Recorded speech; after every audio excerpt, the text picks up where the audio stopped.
Bengaluru rave party కేసులో విచిత్రమైనటువంటి మలుపు ఏంటంటే హేమ ఆల్రెడీ అందులో ఉందని అక్కడ కమిషనరే ధృవీకరించారు. ఆమె లేను అంటూ రకరకాలైనటువంటి స్టేట్మెంట్లు ఇచ్చి దమ్ బిర్యానీల లేకపోతే ఆవకాయ పచ్చడ ఈ ప్రచారాలన్నిటి మధ్యన ఆవిడైతే ఆ విచారణకు హాజరు కావాలి. ఎందుకు తను డ్రగ్స్ తీసుకున్నట్టుగా బ్లడ్ శాంపిల్స్లో తేలినటువంటి నేపథ్యంలో. అయితే ఇప్పుడు లేటెస్ట్గా ఈ కేసులో విచారణకి నేను హాజరు కాలేనంటూ హేమ అక్కడికి లేఖ రాసింది. బెంగళూరు సిసిబి పోలీసులకి తను స్వయంగా లేఖ రాసింది.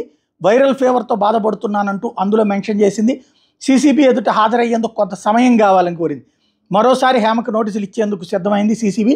ఇవాళ హాజరు కావాలంటూ గతంలో ఇచ్చినటువంటి నోటీస్కి హేమ ఇవాళ ఇచ్చినటువంటి రిప్లై. అయితే ఇక్కడే పాయింట్ ఏంటంటే మీడియా అంతా అక్కడ కాన్సన్ట్రేట్ చేసి ఉంటుంది కాబట్టి 2-3 సార్లు గ్యాప్ ఇచ్చి కాంగ్రెస్ పార్టీ వాళ్ళతో చర్చలు ప్రయత్నిస్తోంది ఆవిడ.